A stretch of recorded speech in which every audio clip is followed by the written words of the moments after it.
Hello and welcome everybody to Cardboard Chat. This is a new series where I sit down with cool people in the Pokemon TCG community and get to know them better. And for this episode, I'm super excited to be joined IRL by the one and only Jake Gearhart. Jake, how are you doing today? I'm doing good. Thanks for having me. Thank you for being here. I think the first thing we should probably start with is just, who is Jake Gearhart? Yeah, so I'm Jake. I'm 21 years old, currently living in Chicago, which is where we are right now. I am going to school studying programming and music composition for film and video games. And yeah, I also play the Pokemon card game and talk about it on Twitter a lot. Yeah, we'll talk a lot about your Twitter posting in this interview because I think it's probably the most interesting thing about you and what a lot of people kind of know you for. So in terms of Pokemon TCG, what is your history with the game? I know you've been playing for a pretty long time now, right? Yeah, so last Thursday, like Thanksgiving, was my 10-year anniversary going to tournaments. Oh, wow. So I started playing with my dad and brother in Minnesota when I was about 11 years old. And yeah, it's been a long journey, but it's been a lot of fun. So yeah, I started out, I brought a random Cinccino Zoroark binder drop deck to a tournament, and this was back during the black and white era where you had Darkrai EX and Mewtwo EX and Landorus EX running around, and I got destroyed. And then yeah, it took a little while longer, made a couple friends at League, and yeah, I got set up with my first couple real decks from there. Cool. What kind of got you into playing in the first place? You mentioned your brother or your family. Yeah. Into it. So I had in my school we had had Pokemon cards around. Like once the black and white came out, there was sort of a mini version of what people talk about happening in the 90s where the Pokemon craze, everybody trading cards on the playground. There was a little bit of that. So I knew of the game. Well, I didn't know any of the rules. We made up rules. Exactly. To play. That's what you do as a kid. Yeah. Whoever has the higher number wins. What are these energy cards? They're boring. You don't need those. Yeah, exactly. My Reshiram EX says 150 damage. That's pretty good, right? Basically like pack battles, pretty much. Yeah, basically. And so yeah, we'd trade cards on the playground and whatnot. And one day I found it was probably around September of 2013, I found the World Championships finals on YouTube. Oh, wow. And that was Jason Klaczynski with his Darkrai Sableye deck versus Simon Narode with Plasma, Thundurus, Deoxys, and Kyurem. And I was blown away by the fact that the world champion only had 10 Pokemon in his deck, and there were 4 of the same one, and then 3 of another one. That was insane. Why would you ever do that? Right, you just have one option. Just do that every game. But yeah, and then I thought I was better than him, of course. I played my Cinccino with had some ability like Fur Coat or something where you flip a coin whenever you take damage, and if heads, the damage is prevented. So yeah, I'll just flip heads every time. 50% chance my opponent does nothing, and then I also it had a echoed voice, which does 50 plus 50 more if you use the attack last turn. So I thought naturally that it stacked like it kept going up. So on the 4th time I'd be doing 200 damage with it. Yeah, that's not how it works. No. But yeah, the card's insane, and then I got destroyed with it and learned my lesson. That's what you brought to that first tournament? Yeah. Okay. Yeah, so that was back in Minneapolis where I lived at the time. And then I met shortly after Emery Taylor, which is a player some people know, a lot of people should know. He got second at the North America Internationals in 2019 with Pikarom, that deck, but he went to the same league as I did, and we met, and he told me that my sleeves were illegal because they had dragon scales on them, and you have to use Pokemon sleeves only. Right. And then he set me up with a real deck, which was the Darkrai EX Garbodor deck. Okay. At that point, because shortly before then, Pokemon Catcher didn't require a coin flip initially when it was printed, and then they with the Kalos starter set, which is a mini thing right before X and Y came out. They errated Pokemon Catcher to require a coin flip. And then suddenly Garbodor was like an insane card because before, like for anyone who doesn't know, Garbodor has an ability, Garbotoxin, where if you have a tool on it, abilities in play in each player's hand and discard pile like don't exist. You have no abilities except for Garbotoxin. And so before, an ability-based deck would just have to get enough energy on something, then Pokemon Catcher the Garbodor and knock it out, and that would be that. Or just kill the Trubbishes before they evolve. But once Pokemon Catcher got errata, the Garbodor was like a serious threat. And Darkrai was just the best like consistent attacker to pair with it. And then you also had Sableye, which is my favorite Pokemon because of that printing with Junk Hunt. For 1 dark energy, you get to put 2 item cards from your discard pile into your hand. And so you could like loop all different types of cards. There were like more control-based versions that I experimented with. Because you had Life Dew and a spec that your opponent takes 1 less prize card when they get a knockout. So you could recycle Life Dew and Crushing Hammers and whatnot. So yeah, that was how I started, and that's why I love control decks, and like I want to play the game for as many turns as possible. Right. Yeah. So how old were you when you started competing then? I guess I was about 11 years old, yeah. Okay, and you won your first regional championship not that long after, right? Yeah, so the first year I was playing didn't do too well, and then sort of the summer of 2014, this expansion called Furious Fists came out. And that was with all like the fighting type support and stuff. And so I naturally bought all the new cards. And back then everything was like ridiculously expensive. If you get the $2 Gardevoir EXs today, it was like $20 Lucario EXs back then. So I picked up all the new stuff. And then I started going to tournaments with that deck, and I kept getting destroyed by this water type called a Seismitoad EX, which for 2 colorless energy did only 30 damage, and then your opponent couldn't play any item cards during their next turn. So you could boost that damage with Muscle Band, which is like double Vitality Band, and Hypnotoxic Laser, an item card that poisoned, and then Verbank City Gym makes the poison do 30 between turns. And my Landorus EX in my fighting deck was weak to water, so it was not pretty at all. But yeah, I kept getting destroyed by that deck, and then I finally just decided to join the dark side and play Seismitoad EX. And around that time, so I was in Minnesota, so I knew of Rith Key was a player back then, and he basically invented the Seismitoad Slurpuff deck. Which kind of put the Seismitoad on the map as big as it was. People were trying to play Seismitoad as a tech card in like Eviltal decks and whatnot. But so this was shortly after like Lysander's Trump card also released. Insane card. Both players shuffle their entire discard pile into their deck. So the Slurpuff had the same ability as Golden Go EX does now, where you just draw a card, and if it's active, you draw 2 cards. And so the whole strategy was just discard or draw through your entire deck, play Crushing Hammers, Enhanced Hammers, all your lasers, all your tool cards, everything, and then shuffle it all back with Lysander's Trump card and do it again, which was, an insane strategy. And, eventually then Shaymin EX came out, which was combined with like the Mega Rayquaza, was sort of meant to pair with that. Skyfield, Mega Rayquaza, you do a bunch of damage for the Pokemon you have in play. And I thought that deck was going to be the best thing ever, but it turns out Seismitoad was the best partner for Shaymin EX. You just do the same thing with Slurpuff, but even faster, because you have a Super Scoop Up to pick up the Shaymin EX. Could also heal your Seismitoad. So and then I remember shortly after that, where I was when Lysander's Trump card got banned, which was, the insane thing, because that card hadn't been banned in like 15 years. With the Neo Slow Sneasel. Yeah, that was the card.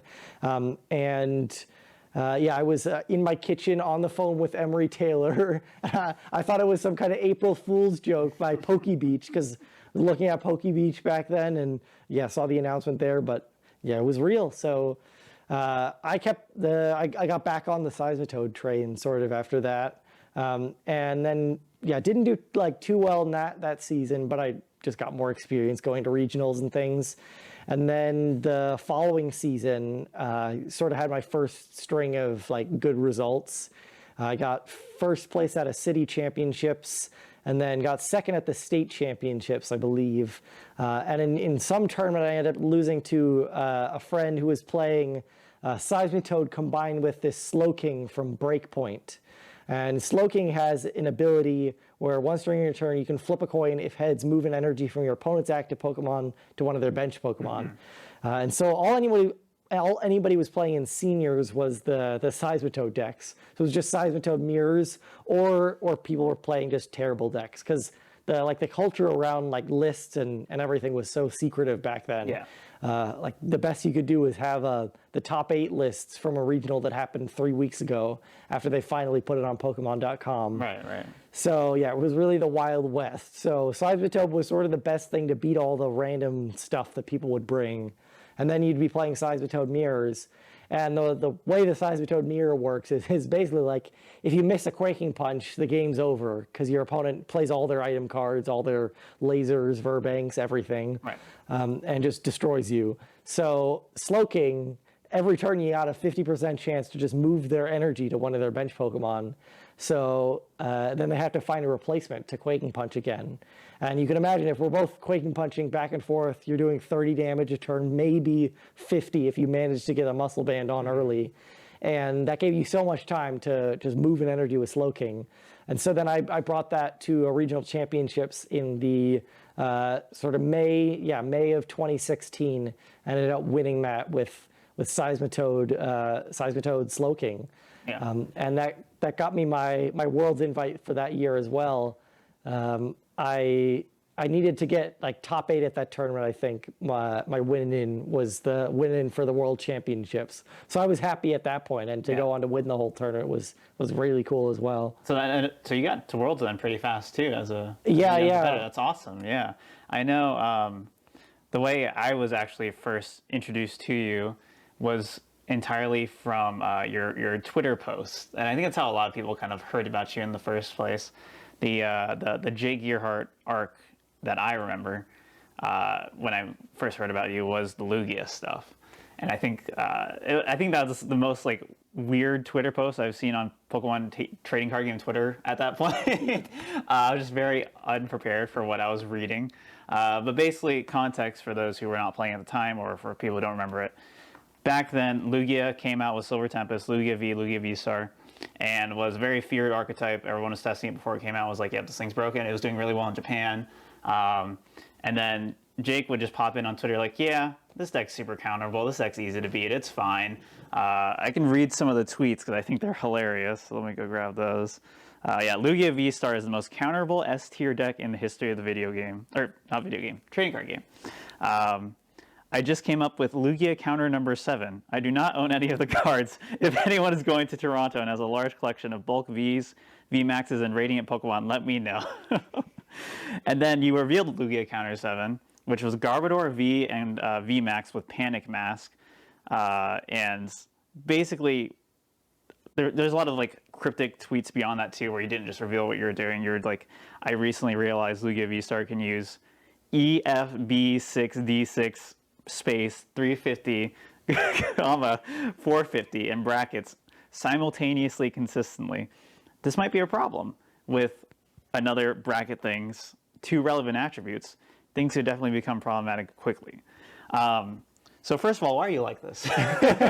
Yeah, I mean, I always like to look like 2 formats ahead, or whatever Japan's like got in being released like or revealed.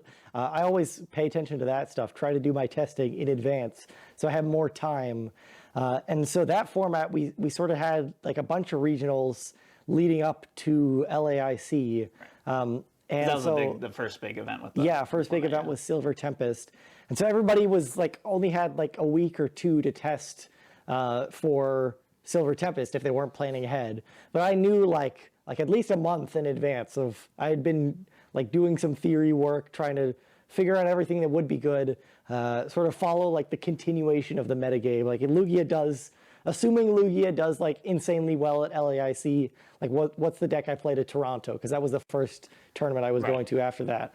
And so I found there's a bunch of ways to beat Lugia. So many ways you can exploit that deck. Yeah. And that's sort of what I was getting at with the most counterable thing. Yeah. Where there's so many angles like of attack you can do. Like they only play special energies. They don't play any switching cards. They rely on these 2 bench sitting abilities. And those things don't do much damage once you get rid of the powerful colorless energies. Like lots of things you can exploit. And then Sander Wojciech played the like Yveltal control to LAIC, which was one of the angles of attack. But I knew the Articuno strategy and just paralysis in general was going to be very good. So I had been working on, like me and some other people had been working on Articuno, just Articuno looping strategies where you just want to attack with Articuno every turn and then take knockouts with quick shooting Inteleon so that they never get a turn. And sort of this is the same strategy as one of the decks I had seen when I started playing, which was this Trevenant Excelgor deck, where Trevenant item locks your opponent when it was active on an ability, and then Excelgor had deck and cover, which did 50, paralyze, poison, and then you shuffle it into the deck. So that strategy of just paralyzing and poisoning, and then you'd let the poison knock them out during your turn, or coming back into your turn, so they had to put something else up, and then that gets paralyzed. So I was like aware that strategy did well, and I wanted to sort of do the same thing with Articuno. So I had a bunch of ideas like Radiant Serena healing Articuno was pretty good. You can like retreat between them and do it infinitely. Sure. But then like the Lost Zone decks started popping up even more like shortly before LAIC, and in LAIC they did pretty well. And the Articuno strategies have a hard time against Sableye. And that's really the thing with the Lugia meta, is that there's so many counters to Lugia, but they all seem to lose to Sableye. Right. I know one of the things that was happening is obviously you made all these really wacky Lugia counters, like Garbodor V, Garbodor VMAX, and you ended up just settling for the Palkia Articuno stuff, which was kind of anticlimactic at the time because everyone saw it was like, oh, there's just Palkia with some paralysis, yay. But it's just because of the way the meta was, right? Like you had to still be able to be decent against everything else. Yeah. So it was sort of we saw at the Brisbane regionals that year. There was like a Flaffy deck in top 8, Flaffy Zekrom, Durant Mill, Yveltal control, and then Vulpix V-Star won the tournament. So yeah, that's what you get when there's a Sableye-less metagame. But yeah, once like Sableye and Sablezard was really the more popular version back in like when right after LAIC happened. Sablezard was still pretty popular. Yeah, people hadn't figured out the Dragonite and Raikou and that stuff with Forest Sealstone, which changed a lot for the deck. But yeah, so I'd been playing Palkia for like the past 6 months or whatever. So Palkia with Lost City was just pretty strong against Radiant Charizard because you could just Lost Zone it and then usually have enough attacks to win the game. So I just basically came at it from the perspective of jamming a Palkia deck into an Articuno deck rather than the other way around, which is what some people were trying to do around that time. But yeah, I knew of the Articuno stuff, and I knew it was going to work out, so I decided to have some fun on Twitter. Garbodor VMAX, I was thinking it was good for about like 20 minutes, and then realized it was never going to be consistent enough to set up. But yeah, I made the post to hype up, make me look crazy, so I could once I reveal the real deck, it works out, and I get top 8. When you were doing all this testing, that's kind of what I wanted to dive into, is like what your process was for this, because not only were you coming up with these wackier ideas and trying to think really outside the box for things that'll counter this incredibly powerful S-tier deck, but also trying to like keep it secretive and not like leak everything, but still also wanting to talk about things. So the way you did with like the hex codes, which for those who don't know, what you later revealed, like the tweet I talked about was actually very prophetic, because it called out how Espeon VMAX can like counter certain things, and that people ended up doing that with Lugia. They ended up bringing Espeon VMAX in Lugia. So like, how was the testing process for this whole arc? Yeah, so I play a surprisingly little amount of games, but I do like a lot of just theorying matchups, where basically in some metagames it's harder to do but it's easier where if you just have a deck that needs to like execute, especially like Articuno decks, you just have to follow like a bunch of steps to win your games, and you can try and counter whatever your opponent has. And you just need to do some testing to make sure your deck is consistent. But I was just doing a lot of like working out the Lugia matchups, like what techs could they play, what's optimal, go first or second. And so did the math on like how many Sobbles you get in play turn one, if you go first versus second, and how you'd answer like Stoutland V or Raikou, all these different lines they can take.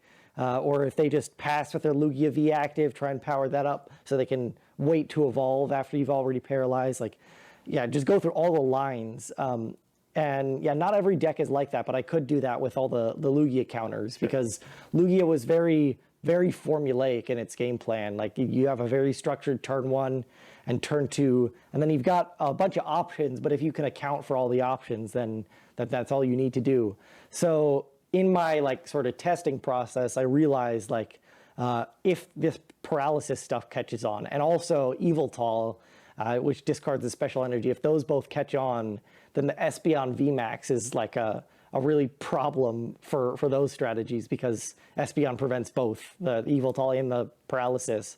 So yeah, I put out that tweet that that Espeon VMAX was good in Lugia and could be problematic, and then it turned out that the tournament I brought Articuno to Toronto, which was a week after LAIC, the only change that like the Rahul and Bradner group brought was the 1/1 Espeon VMAX. Right. So, but I'd known about that before, so I knew what I needed to do against it, even though like they thought it was a completely new thing, but I was thinking about it a couple weeks prior, like what I'd need to do if that caught on, and sort of just Palkia became a natural okay answer against that, where Palkia is just able to be like, if you're able to knock out the Espeon V before it evolves, if you go first, get a Palkia up, turn two, boss KO it, then you're good and you just win the game from there because you're 2 prizes up and they have no counters.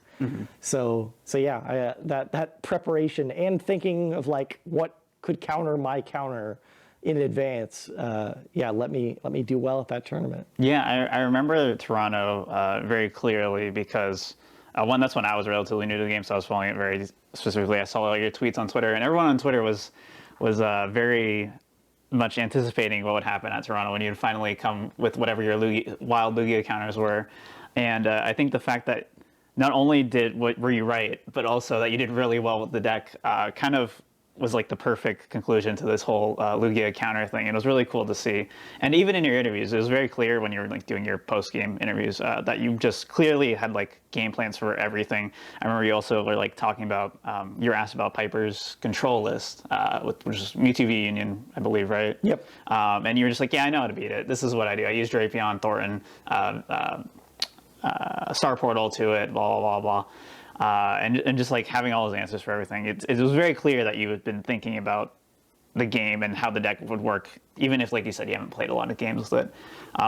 So what happened? You in top 8, who did you hit? I hit Caleb Gedimer, and he and I think Grant Manley also made top 8 at that tournament with the same 60, and they were like my one bad matchup in top 8. So it was unfortunate that I hit him, but yeah, it was Lost Zone with Zekrom.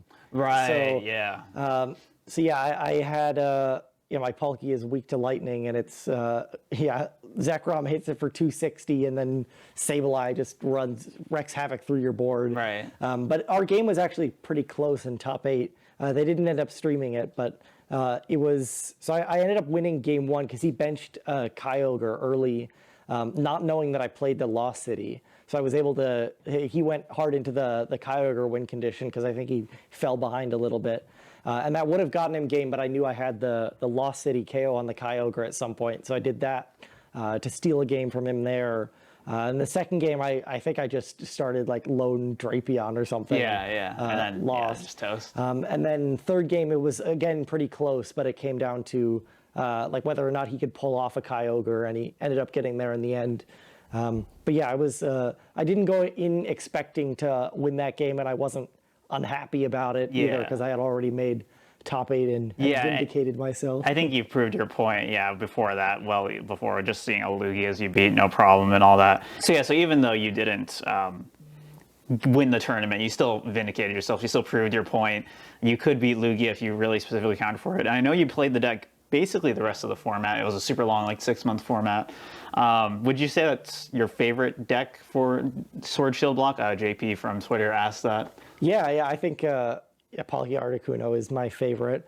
The depth with like Inteleon, like Inteleon in some decks, like the Arceus Inteleon deck, is a bit more like linear. You're just grabbing what you need for the turn and keeping your pieces unevolved for the most part.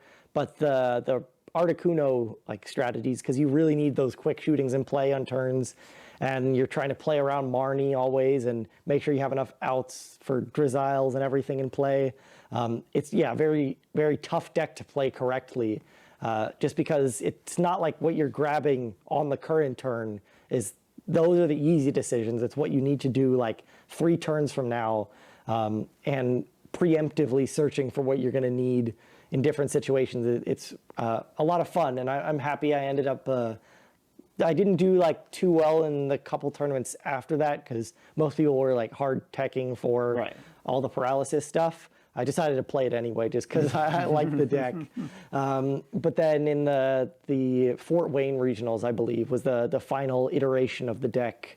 And I ended up getting top 32 at that tournament. So to close out the format, which is, very fun. And I think that final iteration of the deck was as close to like a perfect list for that general metagame as it could have gotten. And I'm very happy with all those results. Yeah, it was definitely awesome to kind of follow your progress through that whole format, pretty much. The next Twitter arc I wanted to talk about was Iron Hands EX, and this one's funny because I was in the car with you the day that it was announced. So this was announced during Pittsburgh Regionals about 2-3 months ago now, and I was in the car ride back with you. They announced it before, I think Saturday night, pretty much, right? Yeah, Saturday night. So you were already dooming about it beforehand, before we even got in the car ride home. We both didn't make day 2, but we were still there until Edwin was done with day 2 so we could go home. And the whole car ride was basically just you dooming about this card, and then they also added like Devolution the next day. They announced that as well, and you were freaking out about that too. So what was kind of going through your head during this initial panic phase? Yeah, so I mean, at that point, I obviously hadn't played any games, but I was just very, very concerned that if this card was consistent, like you just go back to the ADP horror days. That was sort of my first, like, where I got my first Twitter following was I always played Lucario Melmetal, and then I added the Lily's Pokedolls in there. And that's all I played for like a year and a half straight. And so that's where I sort of built up everything before the Palkia Articuno stuff. But yeah, the Iron Hands, I was just very concerned that it would be consistent. And like you can imagine, I was playing Gardevoir for like the past 6 months or whatever, 5 months. And then you just think about the Chen Pao matchup where they have to play their Cross Switcher Cologne Greninja combo in that current format, and they hit it a lot of the time, and you just lose. And now to make their combo like less energy intensive, they have Earthen Vessel now, and they could just do that turn. If they go first, they knock out your Ralts for 2 prizes before they knock out your Mirage Step Curlia before you've done anything, or even Ralts, and you just can't win from there with the knowledge we did have at that point. Turns out the game designers did release some other stuff that made Gardevoir a little more impactful. So I think maybe the reverse order of the reveal of Counter Catcher and Iron Hands might have like changed things around. I think they probably actually like intended to include Counter Catcher from the start, and made Iron Hands as a response to how much more powerful the Lost Zone decks and Gardevoir would become. And I still think they went a little overboard on Iron Hands. I don't think it needed to do 120 damage. And cost only 3 colorless energy and 1 lightning. but I think it's more fair-ish. It's still not fair, but more fair card than I imagined it would be, because Counter Catcher is such a massive card for Gardevoir. Yeah, that was basically where I was going to go with this. Is just why isn't it dominating the way you were afraid of, right? Because you were posting about it forever about how Chien-Pao would be super scary with it, again, with this very Gardevoir-focused lens, because that's what you play the most, and that's what you're just thinking about is your two matchups that you're already like, one was good, one was you're scared of, and then they both suddenly, Miraidon and Chien-Pao suddenly are just overwhelming for you all of a sudden. Yeah, I always like playing the slow decks, and I think there's more skill in the game the longer a game goes. The more attacks you choose between, the more difficult your prize maps are. That's where the skill in Pokemon comes in, rather than just sequencing correctly. Like that's a decent part of it, but I think you can have like sequencing maximized formats where you do like heavy sequencing, and then because you're doing so many actions per turn, or you can have the formats where you're making game plans that last for many turns. And so I always like those decks, and I want them to be good. So those are like Lost Zone and Gardevoir, anything slow. And Iron Hands just threatened to make one of the faster decks just too good. Yeah. And that would make all the faster decks good as well, because they could play evenly against it, or even favored. Like Miraidon would be slightly favored into Chien-Pao, and then when you get Roaring Moon involved in there too, it's like you can imagine a format where just everything's taking 2 prizes every turn, and yeah, you're living off of electric generators and hitting your Rare Candy Baxcalibur combo on turn 2 every game, or your turn 1 attack with Roaring Moon, and that would have been a terrifying format to play. Yeah. Reminded me of the like Virizion Genesect days when I started playing, when revisiting those formats aren't the best, because very linear game plans, taking one shots back and forth. Even that format was a bit saved though by just N and the lack of like draw power. But whereas now we have Bibarel and Comfey and Mew EX even on a basic draw until you have 3 is still pretty good. But yeah, it turns out Counter Catcher did a lot, and especially Avery, like Counter Catcher, Avery, Screamtail. Avery just to destroy their bench, and then Counter Catcher, Screamtail, Cape, Iono, and then you can come back with Guardy with like a decent chance at any point in the game against any of these decks. And I think, without Iron Hands, Guardy would probably be like just ridiculous. Yeah. But I wouldn't have minded that. I love Gardevoir mirrors. I'd be fine playing Gardevoir mirror every round of a tournament. Yeah, I know you've talked a lot before about how you prefer metas like the Lugia meta, because you like having a defined tier 1 S tier deck, and then the kind of rest of the format warping around it. So having Guardy kind of be that makes a lot of sense that you would like that. And I know in general it's very divisive what people tend to like. I feel like generally your average player likes kind of wider, more metas, maybe not too wide, but slightly wider, just so they have more chances to play other things. And we are in an extremely wide format now, even though, like you said, obviously Iron Hands made those 2 decks better. All the other cards also made all the other decks better too as a result. So it's still kind of this weird balance. But how do you feel about the meta right now in terms of how wide it is in a post-Iron Hands world? Yeah, I think it's definitely, in my opinion, worse than the previous format. I think it's a little bit of a step back.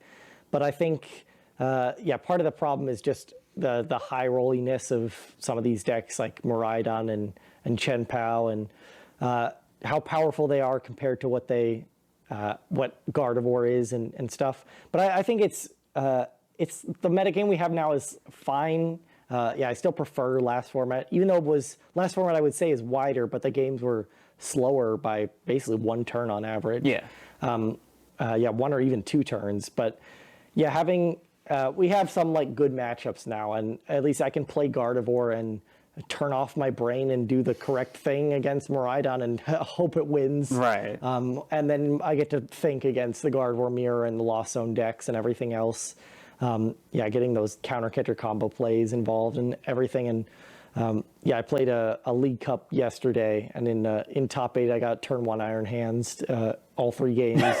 I managed to squeak out the second because my opponent didn't realize they had game in hand. But Yeah, so I just do the same sequence against those decks, hope it works out. It works out some of the time, slightly less than 50%, I'd say. And yeah, then I get to play the rest of the games. I get to play Pokemon. Kind of on the, while we're still talking about Iron Hands, Iron is this whole Twitter arc, as we're calling it, has kind of led to a very, so this is basically the complete opposite of what happened with Lugia, where it's like, with the Lugia thing, you were right. And everyone was like, yep, this guy was right, and I'm not going to give him any more crap about it. Cool. And then everyone just kind of forgot that you were right about one big thing before, and then this thing happened that you're wrong about. And then everyone's just kind of like dogpiling on you on Twitter. I know you get tagged in just random pictures of Iron Hands EX all the time, especially when it first came out. I know LAIC, people were like tagging and dogging on you day one because it's like, oh, there's not even that much Iron Hands, and then it won the event, and then it was like kind of this weird back and forth thing. How do you just feel about that? Like, kind of getting, it's one of those things where it's like you're kind of, some people would say like you're kind of asking for it with the way you post on Twitter and how like confident you are about your takes and stuff. But on the other hand, like you're still a human being on the other side, and sometimes it's kind of a little much. It probably feels like. Yeah, I mean, I overall enjoy it, and I think from the perspective of like this card is going to ruin the game, and if I post about it and I'm completely right, then I'm happy that I'm right. Yeah. And if I'm wrong, then I'm happy because I get to play Gardevoir still. Yeah.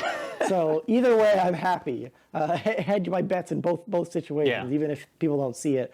But I think overall, what I predicted was sort of the game getting faster, and I think that happened. And people put a lot of stake into just Iron Hands being the main thing where it does that. Where there's a lot of factors that make it go faster now, but and we did see this past weekend in tournaments like 20% Miraidon in the field. So I think Iron Hands is still like just a very powerful deck. And last weekend it was you always see this sort of trend with decks where like Miraidon won LAIC, like wasn't played too much, won the tournament. The next week it gets like double what it normally is played, and then all the counter decks pop up and beat that deck. So we saw like 20% Mew in the day 2 metagame.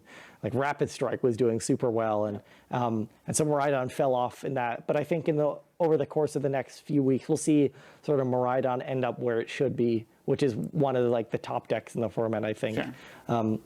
And so overall, while Gardevoir didn't die, I still think Iron Hands is about where I expected it to be, even though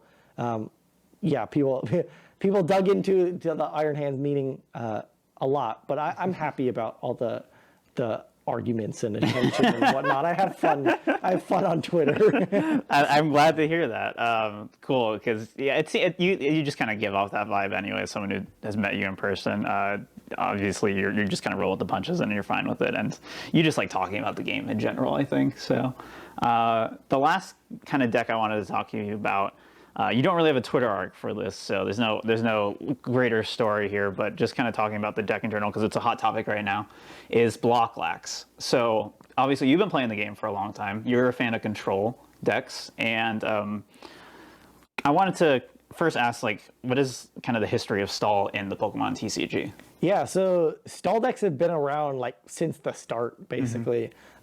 People have gone and dug back up the original like Wizards of the Coast era, 1990 late 90s decks with Hitmonchan, Electabuzz, Scyther, and they found out that Lickitung Stall is actually like the best deck in the format because Deck Out is just such a good win condition. So we've had stall decks like Snorlax almost since the start of the game, and there's sort of been a period during like the Ruby Sapphire era and the Diamond and Pearl era where stall decks like took a down seat compared to like full-on control decks, or recycling POW hand extension is the best strategy in the Ruby Sapphire era block format. But I think after sort of Black and White came out, and then we had a lot with Sableye, then the real like big stall deck that came out, like the first, like you could label as the true first stall deck that just was good and was objectively a stall deck,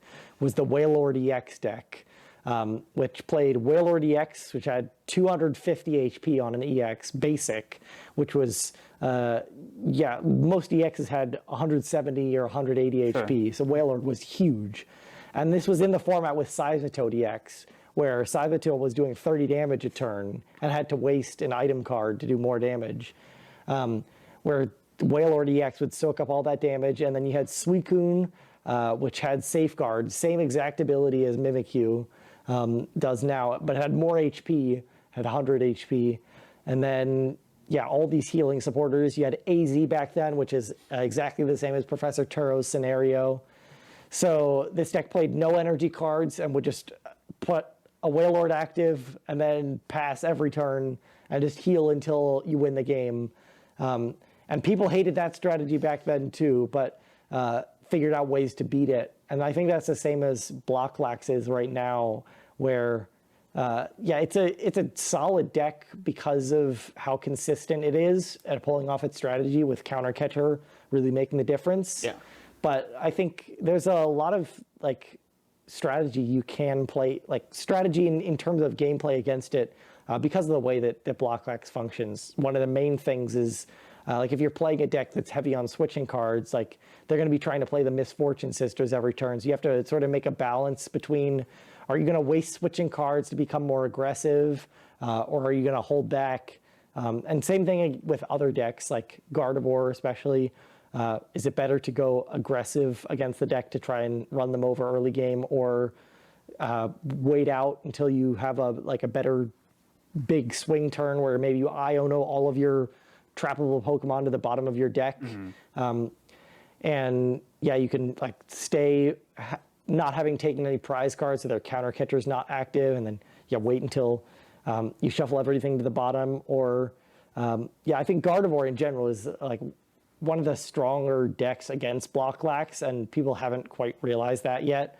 So Blocklax is still pretty strong, but I think it overall, potentially this next event in Stuttgart is going to see a lot more Blocklax being played, just because it did so well in this past weekend.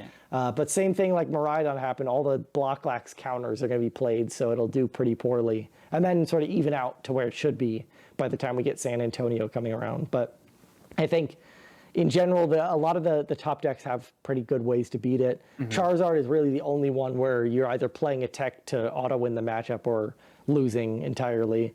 There's strategies every deck can take. And while Snorlax is probably not the most skillful interaction creating stall deck, I still think it's a great thing that we have a stall deck in the game. And it's better than just playing Miraidon mirrors or whatnot. I mean, what do you think makes it good to have that in the game? Yeah, so I think just the ability to play a deck, like a meta call deck, sort of like that. Yeah. And also a deck that forces other decks to respect it in a different way from normal. You can't, if I'm playing Gardevoir and I want to beat Miraidon, there's not much I can do to include in my deck unless something crazy happens, where I can include it just to beat Miraidon. But then against Snorlax, you can choose to play more Turos in your deck. And it sort of asks for a balance of consistency and tech cards, and needing to respect a deck like that, and also learning how to play against it is pretty important, because playing against Blocklax teaches you completely different skills about the game than anything else. Because if you're a prize racing deck normally, you're not going to be prize racing in that game. You're just trying to win with the cards you have. You don't care how much time it takes you to win, as long as you have all the necessary cards and you don't waste your resources or waste them at the right times. Then you close out that game. So it teaches you more about resource management, which is where I like games to end up. Right, and we see a lot of mostly newer players just trying it or playing against it for the first time, just getting completely frustrated. Just I'm not even playing a game of Pokemon. This is completely different. I hate this. I don't get to do my strategy, execute my game plan at all. And I know the first couple times I hit Blocklax, I enjoyed it. The future times not really, because it's just slow. But the first few times, it really is solving a puzzle and just playing the game thinking about the game completely differently, thinking about your deck completely differently, kind of looking at a different angle, because suddenly you just can't execute your strategy. You have to make new strategies if you haven't thought about the matchup before. Especially like if you're seeing it for the first time at like a regional, it's probably terrifying, but also fun because you have to think through things. So, what advice would you give to newer players to, in terms of like mentally approaching the matchup? Because that really is what it boils down to for a lot of decks. You cover this in your Cut or Tap article that most decks have strategies to deal with it. It's just a matter of shifting your mindset for it. Yeah, so really block lacks, like playing against any deck like this that wants to run you out of resources, it's always a balance between aggression and being conservative about your resources. And I think most new players, they either end up like on one side or the other, and you really have to just play a lot of games against it so you know when you're hitting the mark, like right in the middle, or get as close to it as possible where you're hitting the perfect balance of aggression in certain situations and being passive in other situations. And yeah, making sure you always have that debate every turn, even though the turns are going by fast. Like one card difference, one top deck of a Pokemon that you don't want in play could like change how aggressive you want to be in a situation or not. And just knowing exactly that is important. And also just knowing all the tools your deck has available. Like one of the things that Gardevoir can do is Blocklax needs to put like a Jirachi, a Greninja, or a Manaphy in play to win. And so if you just fill up your board with a bunch of Kirlias and Teleportation Burst Ralts, then they can't play Ericas or Echoing Horn, so they can't get them in play. So they have to play Avery first to discard things, and then you'll need your Super Rods to shuffle them back. Or you can, like I mentioned earlier, putting all your trappable Pokemon on the bottom of your deck with Iono, and then not reshuffling your deck, so they're all stored there. Yeah, a lot of new players, I find maybe just going with like a solo Gardevoir or Shining Arcana and just attacking with that every turn. And maybe that'll work in some situations, but if you ever draw something that can be trapped, you've now wasted like an evolution line, basically, and you're so far behind them that you don't have time to set up in Mirage Step. You'd have to waste a switching card to Mirage Step to put things in play. So yeah, be aware of all the strategies you can do. Like be aware of when filling your bench is the correct thing to do and when just leaving one thing active only is the correct thing to do, and making sure you know when you should be aggressive and not be aggressive are like the key things. Yeah, it makes a lot of sense. I think, yeah, like you said, just trying the matchup on your own is definitely the best way to kind of hammer in those concepts and those ideas, because a lot of decks can do it. So you just gotta get used to it. And once you know how to do it, you don't have to like think too hard on future matchups with it as well. So definitely recommend trying that, especially if you're going to some of the upcoming regionals here.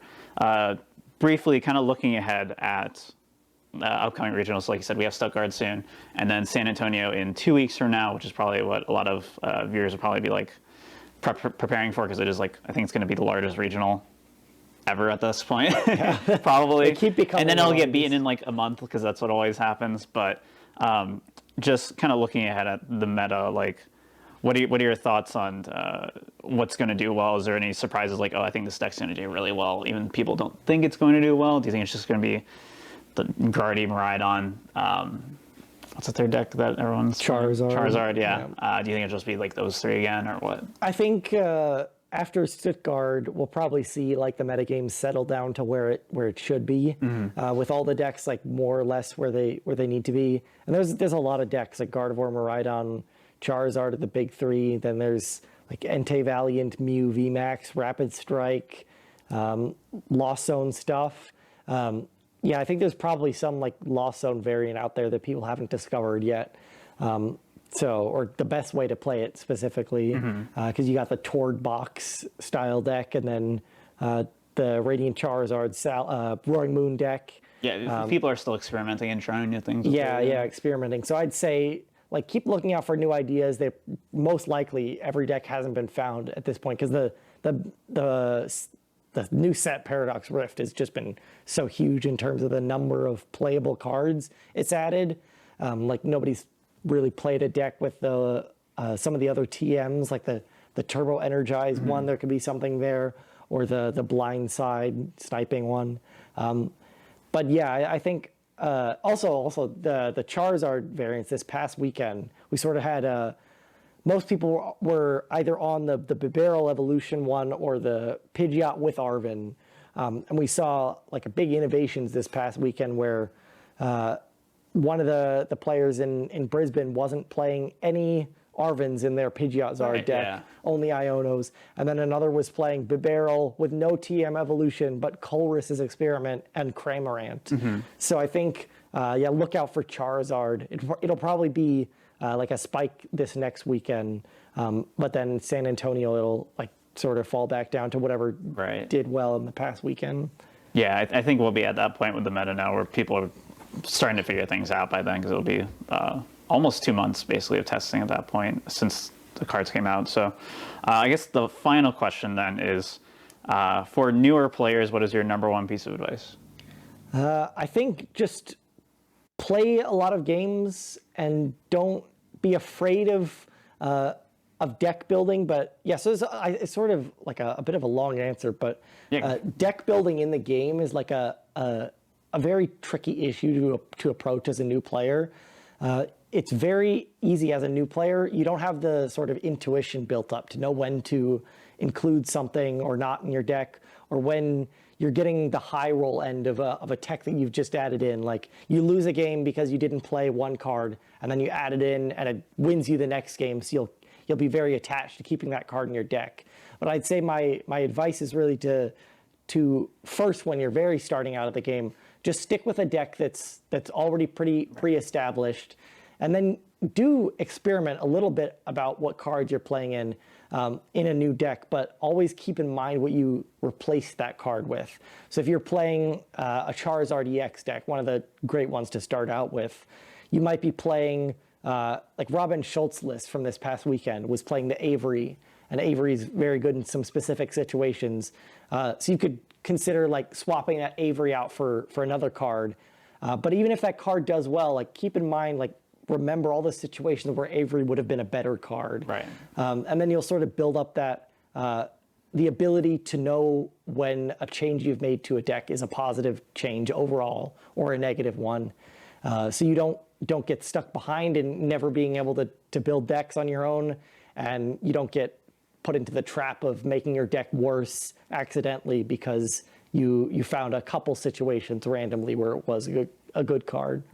Yeah, so I guess to summarize it, it's basically net deck for sure, and don't be afraid to experiment, but understand why decisions, like experiment to help you figure out why those decisions are made in the first place, and then you can make better decisions later as you kind of continue your deck building and whatnot. So Jake, thank you so much for doing this. I'm really happy we got to sit down and talk with you. Any shout outs you would like to do? Yeah, I mean, you can follow me on Twitter at Jake K. Gearhart if you're not already. And shout out to my sponsor, Dead Draw Gaming. You can check out my my articles on cuttertap.com, also affiliated with Dead Draw Gaming. And I've got an article on the history of power creep, which is out free on that site. Cool. So you can check that out. All right, free content. You heard it here. So thank you again, Jake, and we'll see you all next time for Cardboard Chat. Bye-bye.